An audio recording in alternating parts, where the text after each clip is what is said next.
Well, it's a new week and I have more news for you guys, and hopefully from more reliable sources this time, yes. Thank you for joining me, and I hope you guys genuinely are doing okay, because if COVID wasn't bad enough with this whole new Delta variant, last week, as many of you may know, North America, especially in Canada and the US, in the West Coast, went through this record-blazing heat where a lot of people died, wildfires, hospitalization and such. So that really sucked, and I hope you guys were staying hydrated, staying safe, and I hope the weather has given you some respite, or maybe you got some rain and such, and hopefully you got some cooling too, because I was checking on Amazon for portable fans and air conditioning just for fun. They're either sold out or really expensive now. It's kind of ridiculous. So I hope you guys are really staying safe from the bottom of my heart. First thing I want to talk about is the Samsung MWC event that last week we talked about, hoping for some kind of gear launch for the Galaxy Watch 4 and a couple of flip phones. Well, the event came and went, nothing happened. Samsung basically duped us all, did a bait and switch and just gave us a PowerPoint basically with the Wear OS, One UI collaboration. This is how it might look like, kind of spiel, and just be done with it. And they gave us a, here's a free thumb drive for the trouble, PowerPoint and everything. But it is what it is. So it seems like now they're waiting till the proper Unpacked event in August, where usually they've done this in the past few years where they launch their phones and such. So I think it's going to be then. First thing that they're going to launch, or one of the things they're going to launch, is the Galaxy Buds 2 now. That's going to be nice, second gen. The S21 FE. If you own the S20 FE, you know what it's all about. It's good stuff. And look at this render right here. This is the latest one of the Galaxy Watch 4. And so this is also one of the things that may be launched then. But look at this, fanboys. The bezel is there. You can rest assured. The last one I was right was the Active 4, and this is the Big Kahuna, Big Brother in all its glory. It's still as chunky. It's more expensive than ever too, $500 and above, offered in 3 different sizes, the 42mm, 44, and 46. But strangely, according to the marketing material, they're saying this accounts for more of the market, the sizes. But what about people with thinner wrists, like the lady folk and such? I think Samsung should have launched, or should launch, something like 38mm and 40mm to cater to a bigger, wider market. So Samsung marketing people, think about that a second. And they're bringing back the name, the Classic moniker.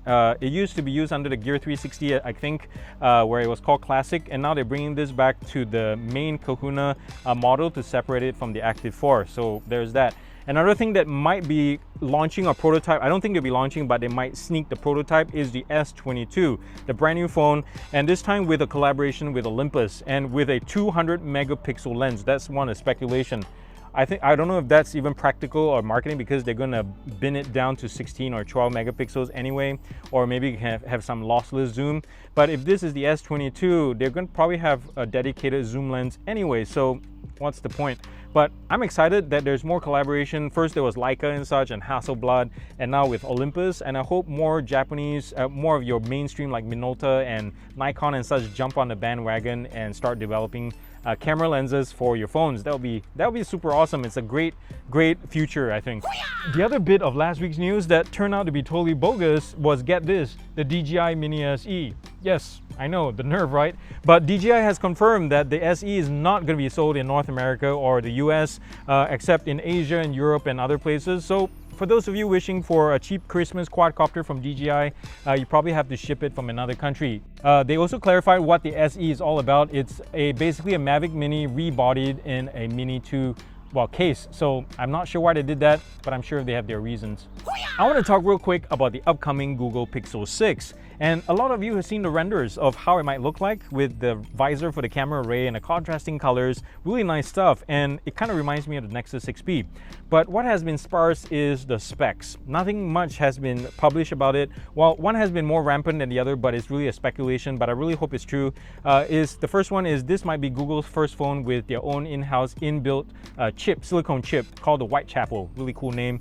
And as we all know, homemade chips are way better than the ones you buy at the store shelves. Yes, so I hope for the best with this one. The next one, as a lot of you may know too, the Google cameras, Google Pixel cameras have always been the same, roughly the same Sony lenses, and people have been begging for an upgrade. So one speculation that's been floating around is this new Pixel 6, possibly the 6 Pro, might have a 50 megapixel lens. Yeah, that's huge, a huge jump, and it will have an ultra wide as well as a 8 megapixel periscope lens with 5 times optical zoom. That's going to be awesome. So yeah, I'm hoping for the best for that. And possibly also Google might be launching a flip phone as well, just for fun. So I'm kind of curious when they do have their launch event, what those things might look like. Whoosh! What do you think of that camera shot? G85 for the win there. But anyways, it seems like Apple will be launching their new AirPods in September. Yes, after all these years, we have a new one just in time for Christmas too, along with their iPhone 13s. If you're looking for the second gen AirPod 2, you're gonna have to wait till next year. For the meantime, you're gonna deal with just the regular AirPods. I hope to get my hands on one to test it out for once. Hopefully they keep the same price, and it seems like they'll be trickling down tech from the current AirPod Pro, even though it won't be active noise cancellation. They'll be trickling down things from there into this current gen AirPod or the second gen AirPods. So we'll see how that's like. Design wise, there's been speculation that it might be shorter stem or even stemless. That would be pretty interesting indeed. Now, on the flip side, some of you and even like viewers like Edwin right here have asked me, Aaron, why haven't you reviewed any kind of Apple products like watches or phones or things like that?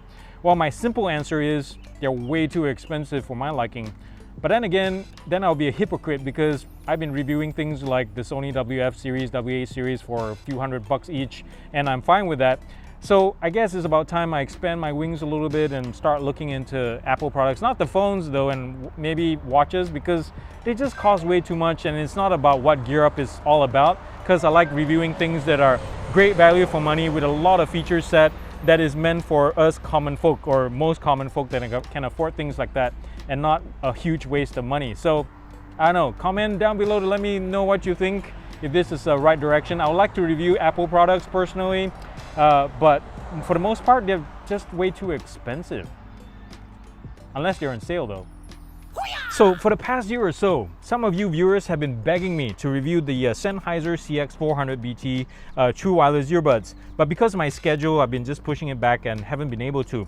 But just coincidentally, Sennheiser just launched a brand new version of the CX. It's just called CX now, and it's basically an updated version of the 400BT. Same form factor, but they've improved it in certain areas. The sound quality, they said they've improved the tuning and such. So we'll check it out and see, because the old ones, according to the reviews, and a lot of people rave about it, it's supposed to be amazing for what it is, and this new one is even better. The other thing too is they bumped up the battery life to 9 hours from the earbuds alone. That's pretty darn amazing. Still no active noise cancellation, no wireless charging and such. Same bulky earbuds. For those with smaller ears, you probably might have a fit or and weight distribution problem, and also the case is kind of big. But the price is a big factor here. They dropped it a whole lot to $130 now, so it's a whole lot more affordable. So I can't wait to check it out, because if the sound quality is really what they say it is, it's going to be pretty nice of a review. So I look forward to checking that out. Well, that's all I got today, guys. Thank you so much for watching this, and please join me on Friday when we check out the new Soundcore Live P3 review. It's going to be awesome. This is the burnt orange color, and they actually sent me the sky blue as well. It was really nice of Soundcore to send me both. Just for fun. So thank you, Soundcore. If you haven't already, please subscribe to this channel. Thank you for getting me to 10,000 again.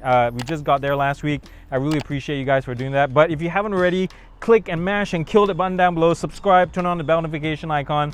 And also, if you're financially able to and would like to support this, because I do everything my own here, you can visit my Patreon page down here where you can buy me a cup of coffee or tea or something and help continue this Gear Up dream. Thumbs up if you like this video, and comment nicely down below. And also remember to do something kind and loving for somebody this week. Yes, the world needs it more than ever, and it starts with you. I can't wait to see you the next time, guys. I love you very much. Peace out.